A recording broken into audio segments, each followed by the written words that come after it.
Okay, one more for the road. There's a couple of other skills that somebody asked directly, so I'm making these so that anyone can see the tutorials. But Tiffany specifically had some questions, so I'm gonna address them. They're Revit questions in this case. I think they can benefit anyone that is new to Revit. I just finished recording the one about curtain wall tools, and I talked a little bit about the grids. On this one, I'm going to be looking at how do we make isometrics in Revit or axonometrics, and I'll go through that in a second. Also, how do we make it an exploded drawing if we wanted to? How do we set that up? And let's see, what other question did Tiffany have here? Um,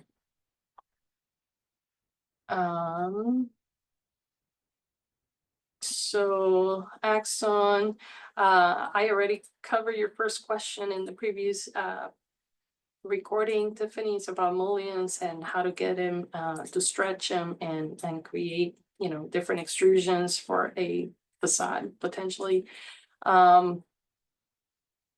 So how to manage visibility for structural elements on your drawings. I'll talk about that. I had mentioned this to Kate earlier, and how to create an exploded axon. Okay, so let's just get started with this. I will share my screen again.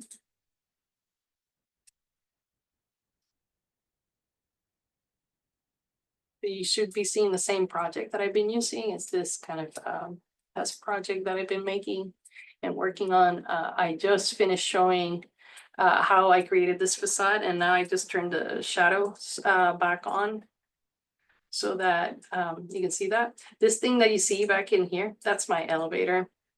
It just hasn't been extended to all the levels, and that's why you're just seeing the structure of the elevator. Because I haven't necessarily put a shaft wall all around it. So for now, you guys can, if you don't have a family that can create the elevator, which I highly suggest you get one, because, you want this to represent correctly. That's how the elevator looks in plan view. And it opens to this vestibule that I have. So that's what it is. And then this is technically my shaft wall that I'm going to be surrounding the elevator will. Shaft wall is just a term that refers to the fact that this wall is actually coursing through the entire building vertically. So it's actually coring through that wall uninterruptedly to create a fire-rated enclosure where my elevator will sit. We also use shafts around things like mechanical, big conveyance for mechanical vertical ducts. So that's what this shaft wall is right here. And sometimes we also enclose stairs that need to be fire rated inside shaft walls. And those shaft walls can be, they typically need to be fire rated. So they can be gypsum, and there's things called shaft walls that are made out of gypsum. It's a product. They can also be made out of masonry or cast in place concrete. Those are your most typical shaft walls that you will see. Usually when you're doing cast in place concrete or masonry, you can use those shafts to create lateral force resisting elements. So they actually become a part of your building's ability to resist lateral forces. And so they can be pretty good at doing that. And so if you ever look at a building being constructed, typically the shaft walls are some of the first things that you will see being put together. So you'll see those kind of go in, and then things start to get added to those. So on this video, we want to look at, those are my little doors, my mullions. You're not seeing it a ton here just yet, but we wanted to see first, okay, so how do I set up an axonometric drawing or an isometric drawing in Revit? So the good news is that we can do an ISO. The bad news is that we cannot do an axonometric. In Revit, there is no proper way of creating a true axonometric. So a true axonometric drawing is a drawing that has a 45-degree angle at the base. You normally do those in Rhino and other programs using the command shear, and you set the angle. Revit doesn't let you do that. So the closest approximation that you can get is to simply use the box and click on the orientation that you want your ISO to take. And that is as close as you're going to be able to get to getting these three-dimensional drawings. However, when you do that, it is consistent, so you can continue to do it. So in this case, I actually clicked on the kind of top corner between the front and the right, which is technically my southeast corner. And I now have an isometric projection that is the southeast corner. I could look at it more in kind of an elevation type view, and then my building would be back here. And because I have the entire site turned on, this is what's happening. Or you can do a front view of your building and then, you know, look at the entire thing like that. But for the ISO, this is what we need. So that is the best that we're going to get out of Revit. It's a setup like this. So once you've created a view like this, and it's a, you know, this is a 3D view, you can actually, and what I like to do is I preset them. So you go in here and your three-dimensional views usually do show up somewhere. I'm gonna put my floor plans, minimize them so that I don't have so many. So here are the 3D views, and currently this is the only 3D view in the project. So what I normally like to do is I duplicate these guys. And you can duplicate it with the detailing. It's fine. Okay, so this is the copy. This is kind of my standard view. I typically make one that is my working view. And then let's just say that I want to make two of these that are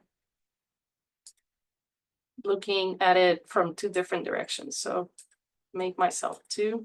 And now I'm going to rename this view. When I rename it, I am just going to call it Southeast Corner ISO. And then this other one, I am going to rename as Northwest Corner ISO. And now I have my two views. The Southeast Corner ISO is this one, so that is correct in terms of orientation. I'm going to go to the Northwest Corner ISO, and now I'm going to click on the opposite corner and just get closer to my building. There we go.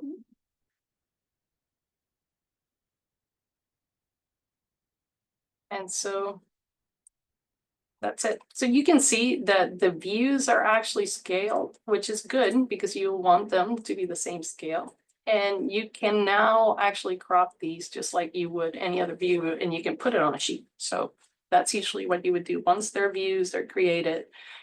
You just have to be careful with them because you can kind of mess them up pretty easily. So that is about as much isometric as we are going to get out of Revit.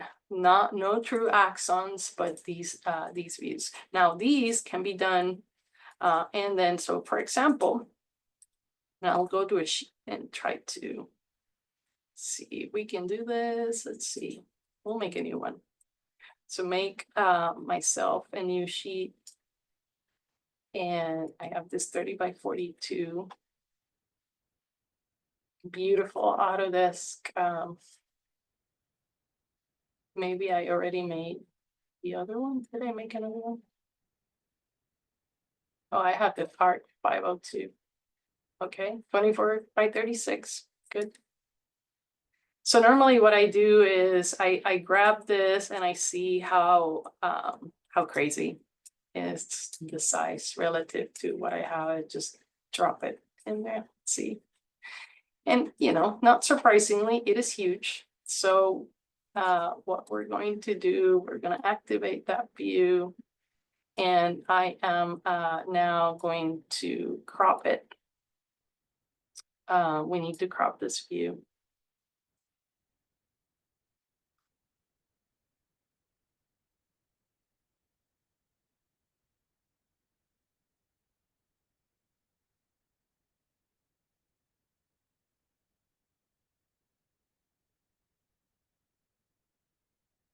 So there. So the best way to fix this view so that it's not so crazy, so you see this, that's my section box, since it's not cropping where I would want it to. Also, I will probably turn this on path off here pretty soon so that I don't have to deal with this. This is just for other uses that I've been. But let's unhide this in my view or activate it. It looks like I just have that deactivated. So section box right here, make sure that you check that so that it shows up. And now I have my section box, and it's pretty big, actually, crazy big. Oh, and here is the crop view. It's just really big. So sometimes that happens. So we're gonna use both of those. I come back.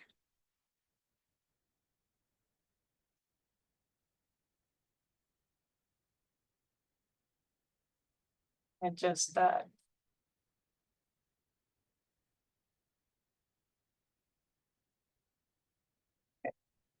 So the section box you can kind of manage. It works very much like a Rhino section box tool.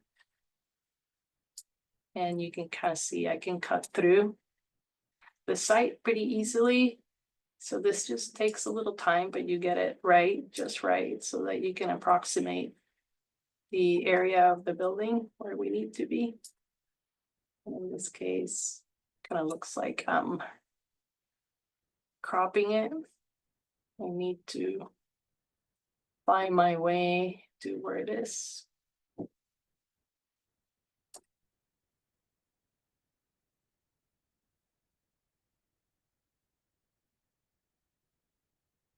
So there is my building.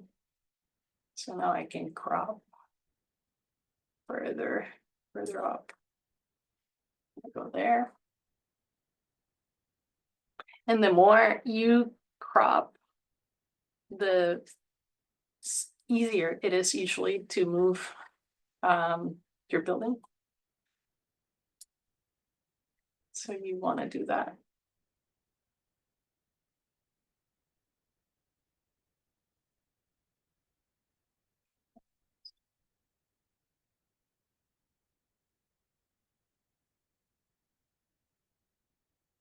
So crop from the bottom. And so now that I've done that, there is my building. And now I can take this guy and crop the view more specifically.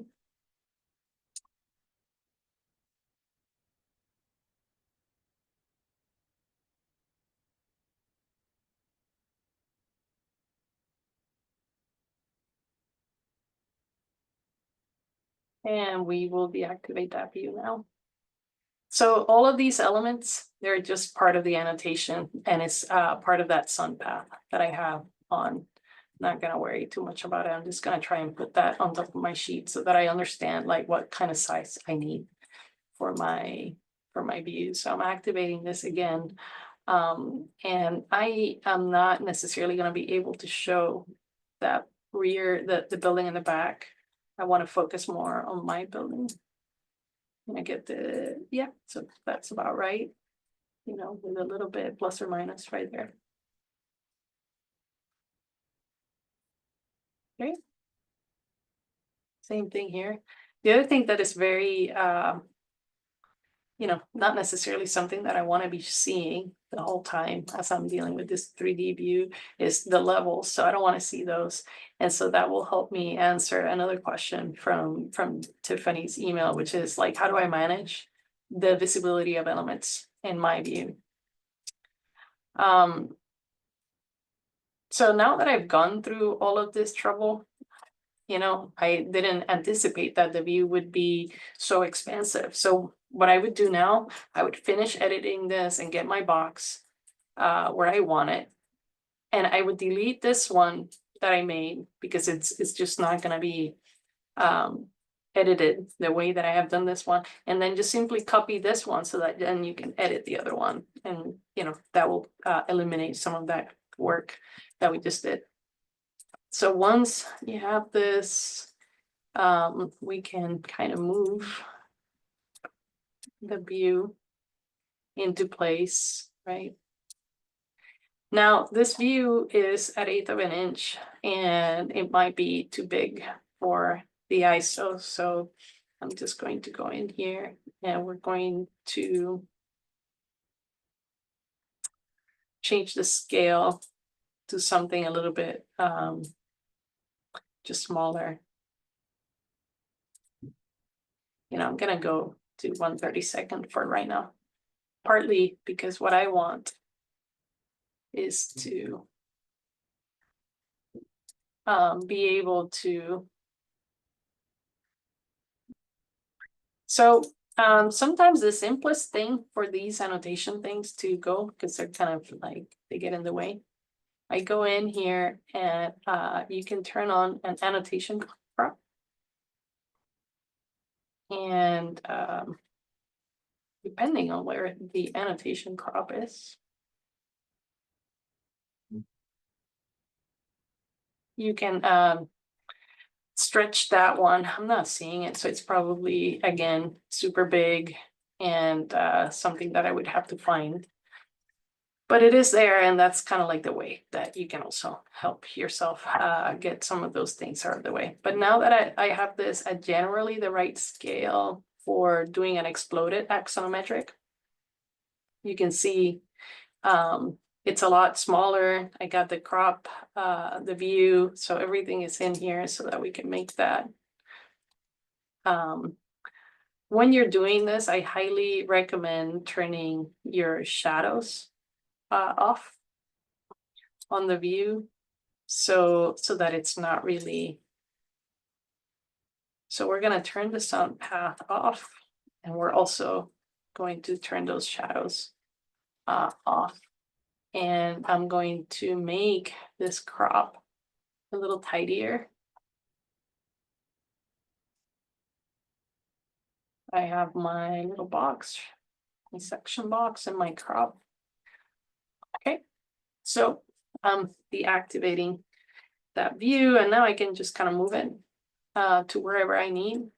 So I really don't like looking at my section box. It's right there. That's what that is. So I am going to now turn it off because I don't really need to adjust it any further. I can just turn it off. So I'll uncheck that box. And when I don't have it on, other elements on the site can show up like that along the crop region. And you can now do any number of things with this. If you didn't want the site to show up, then you would have to turn it off, which is another part of how I plan on answering this question. So I'm going to deactivate this view. Yes, let's save the project. Never ignore the save prompt. Something I've learned the hard way. You never ignore the save prompt. Okay, so I have my isometric view here, and now I want to say create an axonometric view where I'm kind of extracting the structure. I don't have a ton of structure on this model. I haven't put it in, but let's just say that I do have some structure on this model. So what I would do is my first step is going to be to duplicate this view. And so this is my southeast corner ISO, and I am going to duplicate it with the detailing. And that is the copy. And now I am going to rename my copy to Exploded 1, just so that I know that this is the main one, and then this is kind of what I'm exploding from it. And I am now on the view proper. I'm not on the sheet anymore. So I'm just going to close out of the view, and I'm going to bring this back to the sheet that I was working on. Let's see. Oh, maybe I did turn it off. Well, let's find my sheet. So there it is. Or there we go. So now that I have this, and I made my new view that I just renamed this guy, I'm going to also put it in here. That's my second view. And I'm quite simply, you see how that little blue dotted line shows up? I'm gonna let that sit on top of that one. I'm also going to tell it not to have a title so that it's not disrupting me. And now I'm gonna go in this one and I'm going to use my visibility settings to turn things off so that I can only see the things that I want to see. And because I don't have a lot of structure, I'm just going to make this one explode my walls as a way of doing it.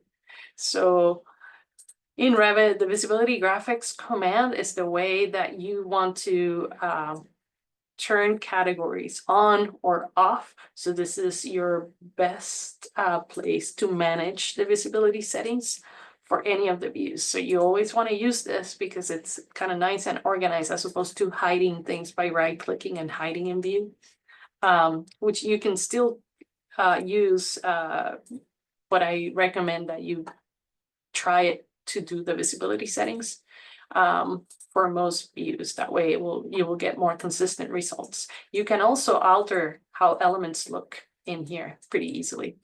So I'm gonna select all of these and I'm just gonna turn them all off. Okay, so what I did, I hit all and I hit click there and now I'm not gonna have any.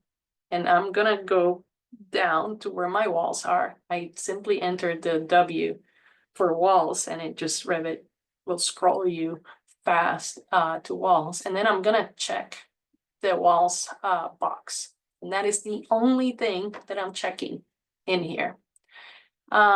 Because we started out by saying structural elements, maybe what I will do is also show any structural columns and any structural framing in this view. We'll see what happens. I don't have much, so I don't expect to see a lot, but any of those things that happen to be on this view, they'll show up. So I'm gonna say, okay. And that is basically the walls only. And these are beams that are on the project. And yeah, that's great. I'm really kind of annoyed that I'm seeing these levels, especially at this scale, because they start getting really difficult to read. So I want to get rid of those. So I will go again to my visibility settings. And in this case, I'm not going to be looking at model categories. I'm looking for an annotation. The annotations are the levels, for example. And I will just simply turn all the annotations off. I don't want any of them. If I want to keep some, I'll find them and, but for the most part here is where my levels are. Those are my levels and my grids are two of the categories that you most need to manage visibilities for. They're going to be in here. So anything that happens to be an annotation will be more on the annotation tab, or model categories, pretty self-explanatory. And then if you have links, CAD things, and other items, they might show up here. And this is where you manage them. So once I'm done doing that, I'm going to say, okay. And I'm going to just deactivate this view. And now you see that I have that.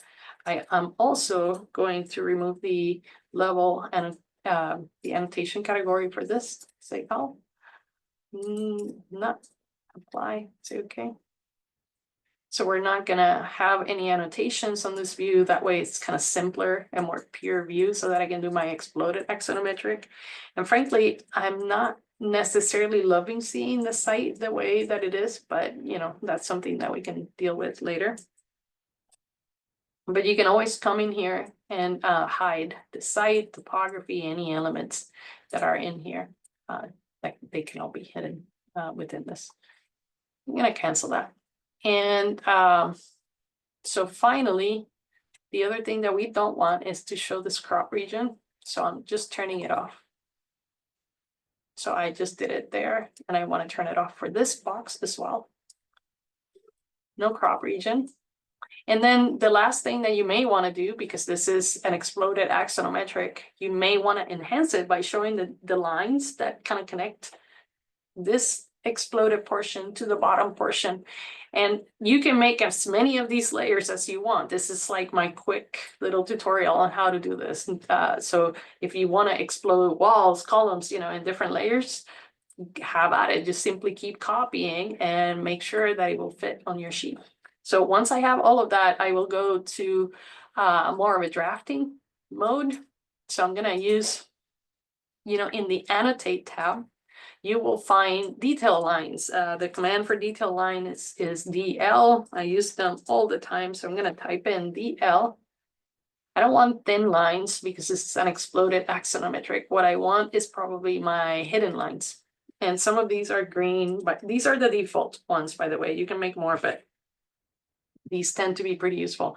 I'm also not, right now, I'm opting to show everything in thin line mode. So that is to say that my line weights are not showing up.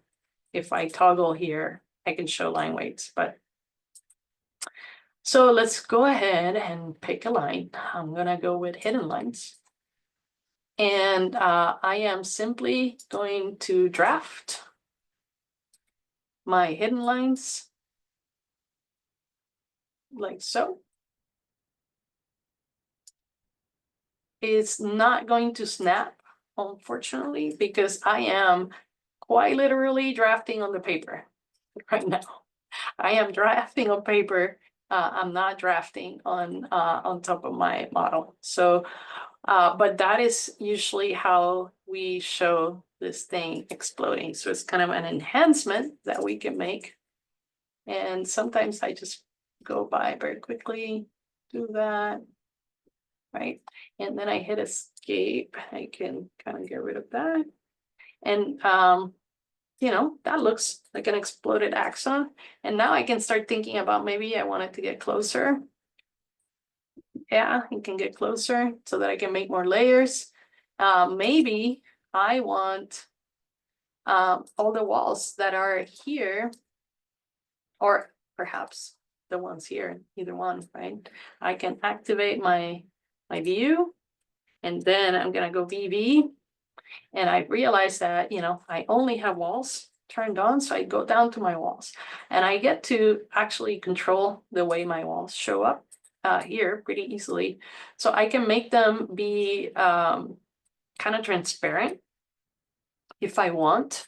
And that sometimes is a good thing to be able to do when you have an exploded accent, because then that way you can see through the walls a little bit. So I'm going to actually overwrite that. And I am going to give my walls about, I don't know, 40% transparency. You can always fix it. I'm going to say, okay.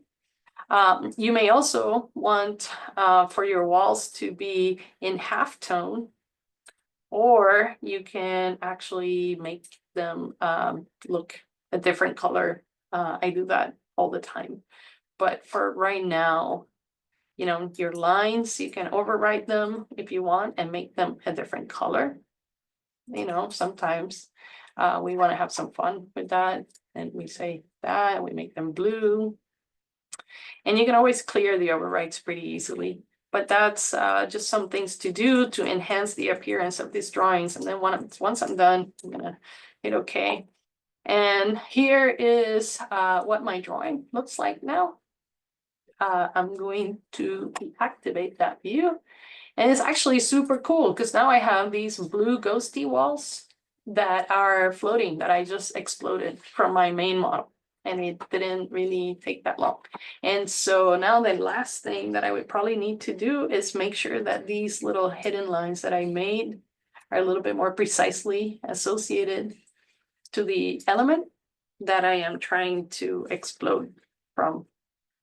And I'm simply nudging these drafting lines a little bit. So I nudge them, I'm gonna hit that. And I think you pretty much get the idea. So in a fairly quick sort of way, I think we've been able to really enhance our ability to communicate what's going on with the walls on the project. If this was structural, you can see the structure, and I kind of like the idea that you might do it at a different color, because then it makes, you can select the color for each of the elements, right, as you explode it, or just simply show them in different layers as you go up. But it's a pretty quick, pretty easy, neat little trick that you can do. And yeah, that's all it takes. So hopefully, Tiffany, this helps. That answers the question.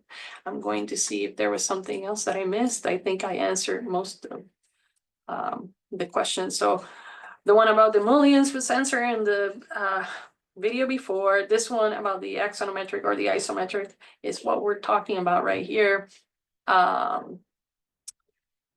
How do I create the series of structural drawings showing each of the elements required by module 3? I think this answers it indirectly, in that I am telling you how to isolate the elements. So again, if we were to go into the visibility graphics, and this works for both plans, any drawings, visibility graphics, the categories that will show are the ones that are active in here.